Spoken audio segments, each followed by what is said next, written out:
get this started. Hello, this is Scott Wells for the MagicWordPodcast.com, and I got with me the international president of the International Brotherhood of Magicians, Mr. Joe M. Turner. Hi there, Joe. Hey, Scott, good to be back. And hello, Facebook. We're trying something new for you guys who are listening to this podcast then right now. You're getting to see something for the first time if you're watching this, and also that you can hear this then later as it actually gets posted on the website that is in the podcast for Magic Word. But this way it will allow some of the viewers or listeners to tune in, and you can actually ask questions in live time, and we can ask Joe a question from time to time. So right now, Joe, I wanted to ask you just about how your year has been. What's been some of the highs? What are highs and lows? Highs, well, mostly highs. Okay. Well, first of all, it's great to be here in San Antonio. I just finished dinner. Tex-Mex on the Riverwalk. Of course, with, you got to have that. Chicken flautas and salsa and everything, so that's fantastic. Yeah. And it's really, I've seen a lot of the world this year. I would say that's the best thing about being president for me this year was the opportunity to meet so many members, visit so many rings and countries and continents all over the world. You said all 4 continents? I went to 4 continents, North America, Asia, South America, and Europe, Yep. a couple of times to Europe. Countries I'd never visited, Thailand, I'd never been. I went to Bangkok last year. I went to Bulgaria, not often visited, but...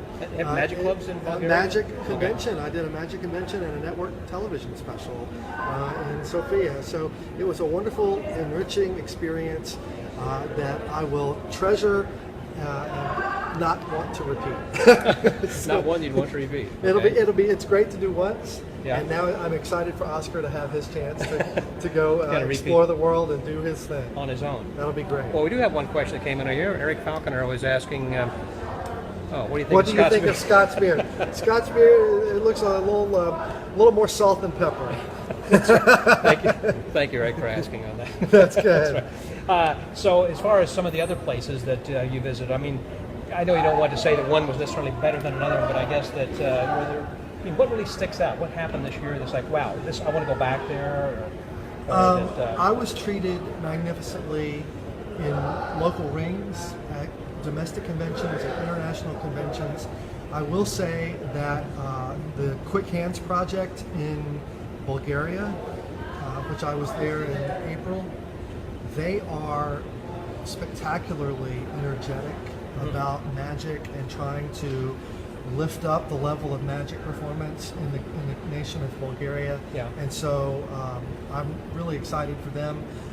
Also the new Houdini Museum that has opened in Budapest, in Hungary. Which is where he was born. It was his home city. And so David Merlini, with work and assistance from John Gaughan and others, has opened something called House of Houdini on Castle Hill in Budapest. And it's the only museum in Europe dedicated to Houdini's work and life. So, we got the LOL. So I would say that those are some exciting things that are happening elsewhere in the country, in the world. Elsewhere in the world. Mamata is doing a yeoman's job in Thailand, trying to get this festival to keep going and be successful. And he's bringing great acts in year after year to Bangkok to perform. So there's really exciting things happening. The Three of Clubs convention that I went to outside Vancouver last fall, it's one of the best times I've ever had in a convention. Really? And because? It was intimate, it was small, there was a young vibe, I guess, and it was energetic and just fun. Were you the oldest guy there? I wasn't the oldest guy there, but it was nice to play young. Yeah. But it's like the thing you see on Facebook. It says, I can pretend I'm 30 until I hang out with 30-year-olds, and then I'm like, nope, I'm 46. Yeah, your body tells you something different. Yes, that's right. So, well, did you feel that you got accomplished this year, things that you wanted to do as president? I didn't get everything accomplished that I wanted to do. I'm losing my camera. I don't know what I'm looking at there. You never get everything done. It's a one-year term. There are some things that I wanted to do that I didn't get completely finished. A new ring forming in Serbia.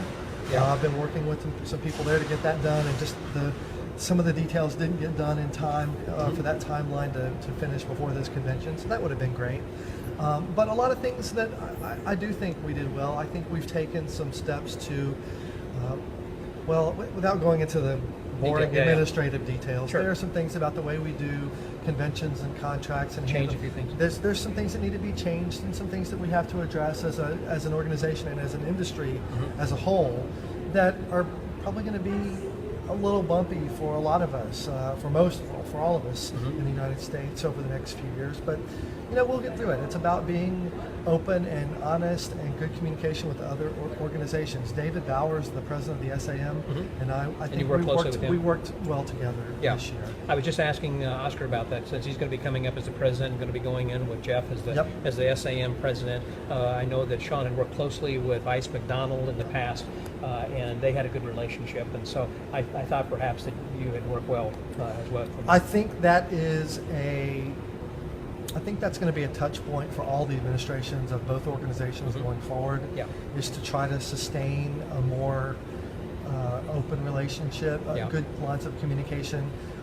We're all on the same team. Yeah. We're all trying to uplift Magic at home and abroad. Right. And what's good for Magic is good for both of us. And on that issue that you had said in your recent president's report from the Linking Ring, could you kind of give a quick synopsis as far as what you're trying to do to encourage local rings at the local level? Yeah, well, I would just issue the challenge. I don't want to put everything in a sports analogy, but you're down and it's the fourth quarter and something happens and somehow your team rallies and you come together and you realize you can achieve this objective and you win the game. It's a cliche, but I would say that as Magic clubs, and let's just stay specifically with the IBM, we have some challenges. We have some challenges To try to attract in our membership. Okay. Attracting younger members, attracting dedicated members who really want to energize and innovate what we're doing. And there's no question that it's difficult. There's a perception among some aspects of our industry that Magic Club membership is trite or cliche or mediocre at best, cheesy, all of those things. And we have to shoulder our fair share of the responsibility for changing that, right? We didn't get here in one night. We won't get out of it in one day. Good point. But we can start by the way we encourage excellence at the local ring level. And we are supposed to have great conventions. We're supposed to have a great magazine. We have people like Sammy Smith, and we have people who are working hard to make those pieces happen. But the single most important experience that any member of the IBM has is what happens at their ring. And so if you go to a ring, let's say that we do get a young person to come in and they see people performing, but the whole meeting is spent talking about, well, this is the magic I used to do. Yeah. Or do you remember this? Or they see bad magic. Or they see a new trick and they say, oh, that's such and such. It's an old trick. Well, and so if we aren't making our own efforts to improve our own performances at our ring meetings, and to make that a place that is open to innovation in the way meetings are held, in the way meetings are organized, if we are lax in letting new people come up through the ranks and take leadership roles in our organization, if we get really comfortable with the way things are and not willing to explore some alternative approaches to things, then the harvest we reap from that is a stagnant organization. Right. And that doesn't mean change for the sake of change, but what that means is there are young people with great ideas that I think could re-energize our local rings, our mid-level and our upper level of IBM, and we've got to make a more concerted effort to engage them. I agree with that. A lot of people think perhaps that things are not going to change just because of me. And there was, in other words, that whatever small thing that I do is not going to make a big change.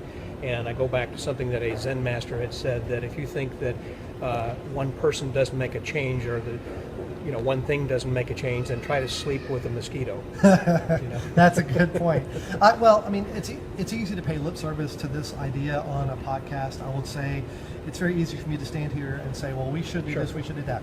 But where it really hits is when I, as Joe, or you as Scott, or you as someone who is out there, decides to take responsibility for yourself to demonstrate excellence at a meeting. That will start. We have a question that's come in. You're eager to support founding college clubs. What resources will be available to we who are interested in that? Yes, we have created a new... Could you read that again so that people... Okay. It says I am eager to support college clubs, a collegiate level of Okay. the IBM. Yes. And this is what resources will be available to those who are interested in doing that. Okay. I would start by contacting our ring coordinator, who at the moment is Roger Way, but that's going to be Yeah, he's changing. it'll be changing Right. shortly. But the role of the title of the person that you want to talk to is the ring coordinator, and they can get you the details on what it takes to form a collegiate level ring that we've created this status, and it's going to be a very highly digital experience. We're not going to make you take a paper magazine and all of that stuff. It's going to be designed for low cost electronic delivery type of opportunities for people like that in college to have. And so if you would like to, I welcome you to email me. If you want to, jmt@turnermagic.com. That's my email address. Email me, and I'll try to make the necessary introductions. This is John Barr. So, John, that's it. Very good. Thank you, sir. You're welcome. Very good. Well, thank you, Joe, very much. I appreciate you being a guest here on the Magic Word Podcast. Hey, always a pleasure, and hope to do it again. Take care, Scott. All right.